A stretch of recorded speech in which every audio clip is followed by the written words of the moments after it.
y a 3 composants. On a du filet, c'est de la maille 50, épaisseur 3 mm. Donc c'est de la maille épaisse, c'est de la maille comme on peut retrouver sur les filets de tennis. Tout est traité aux UV de manière à ce que ce soit durable dans le temps, qu'il n'y ait pas justement de désagréments par la météo, par la lune, tout ça. Au niveau métal, on est sur du tube de diamètre 60 en épaisseur 2 mm. Le traitement du métal est par galvanisation à chaud, ce qui permet justement d'avoir un traitement anti-corrosion idéal pour pouvoir l'implanter dans des milieux même agressifs. On travaille énormément avec tout ce qui est plage, donc le home ball peut aller facilement sur la plage et va résister justement à l'environnement qui est assez agressif. Et il y a des tendeurs. Tout se fait avec notre système de tension, le HB-Tense home ball. C'est un système facile à mettre en place et qui garantit en plus un éloignement avec les poteaux. Donc ce qui fait si une personne tombe contre le filet, donc elle ne peut pas se faire mal en tapant contre les poteaux. Voilà. Donc il y a trois modes d'implantation. Un mode d'implantation qui s'appelle le home ball à sceller. Il peut quand même se démonter. On scelle des fourreaux dans lesquels après on viendra mettre nos poteaux. Il y a un autre mode d'implantation qui s'appelle le mode à ensabler. Donc c'est le même principe que pour un modèle à sceller. Là on va creuser des trous dans lesquels on va mettre une embase à ensabler. Pareil, une sorte de fourreau et avec un socle également plus important, donc qui fait 80 cm à peu près sur 60 cm. Après ce socle-là, on recouvre de sable et après on vient, on met nos poteaux. Et après, donc, on a un autre équipement qui s'appelle le modèle home ball transportable. Ça, c'est un équipement autoporté qu'on peut mettre partout en intérieur, en extérieur, qui se monte très rapidement.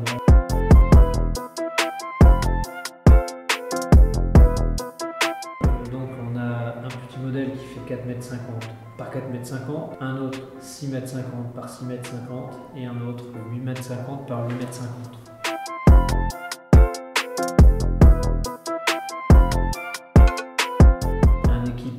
Sceller une fois le scellement fait, bien entendu, on en a pour 5 minutes. Il suffit d'aller chercher les 4 poteaux qui sont déjà prééquipés des tondeurs. Après on va chercher notre filet, une personne seule en 5 minutes dans son terrain. Après sur un modèle en sablé, bien entendu c'est un petit peu plus long. Pourquoi? Parce qu'il faut faire les trous justement, recouvrir et puis mettre ses poteaux. Donc là on est plus parti sur, on va dire, 30 à 40 minutes. Et après le modèle transportable, donc le modèle que par emboîtement là, qui peut aller partout. Donc ce modèle-ci, donc on est sur une personne seule en 20 minutes monte son terrain. Voilà. Donc si on est à 2 personnes, tranquillement en 15 minutes tout est monté. Et voilà.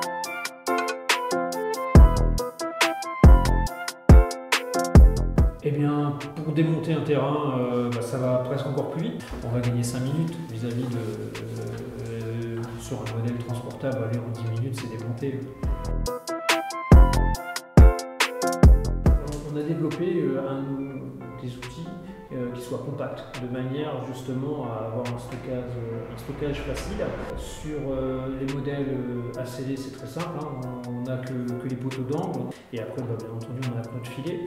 Et donc l'intérêt aussi au niveau des poteaux, c'est que les poteaux ils sont emboîtables, ils sont en 2 parties. Donc, ce qui veut dire que sur un modèle à sceller, on est sur une longueur de barre de 2 mètres, ce qui permet de le stocker facilement. Après, il y a un équipement qui est un petit peu plus volumineux, mais qui reste très raisonnable, c'est l'équipement transportable.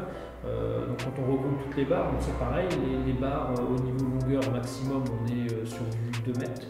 Et puis on vient de développer un chariot de transport et de stockage qui permet de tout regrouper sur ce chariot et puis de le déplacer, soit de l'emmener à l'extérieur ou à l'intérieur, où vous souhaitez implanter votre équipement en ball. Pour info, ce chariot, une fois mis en place, c'est pas plus volumineux qu'une table de ping-pong, c'est ça qui est intéressant. On peut mettre, alors que quand on le voit une fois installé, le home ball a vraiment une dimension tout autre, quoi. On a 3 grandes familles qui investissent, principalement donc, la famille hôtellerie de plein air, tout ce qui est camping, centre de vacances. Voilà. Et il y a également tout ce qui est collectivité, ça va des mairies, aux communautés de communes, aux communautés d'agglo, vraiment des communes ou des services de toute taille. Et sinon, après, on a tout ce qui touche à l'animation. Donc ça va des sociétés événementielles, tout ce qui est fédération sportive, association.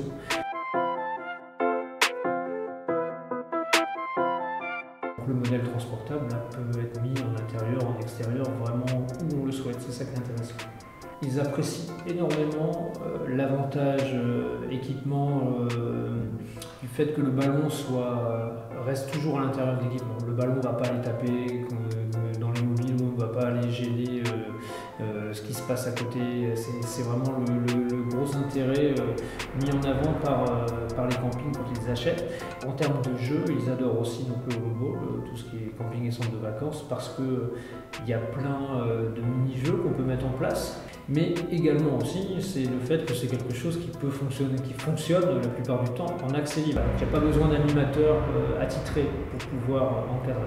Les collectivités, eux, sont énormément sensibles au fait que le homeBall, et surtout le homeBall transportable pour eux, est un excellent moyen de dynamiser la vie sur le territoire. Avec un outil comme le homeBall, ils vont pouvoir le mettre à disposition de plein d'associations qui sont sur la commune, de plein de services. Ça peut aller au service éducation, service jeunesse, service des sports, service événementiel qui vont pouvoir se prêter l'équipement. C'est un outil justement qui se monte et se démonte facilement. Il n'y a pas besoin de branchement électrique. Et malheureusement, des fois, l'été, il y a du vent, tout ce qui est gonflable est obligé d'être dégonflé. Le homeBall, lui, grâce à sa conception et au fait d'avoir de la maille qui permet au vent de passer, permet au homeBall de rester implanté même quand il y a du vent. C'est ça qui est intéressant aussi.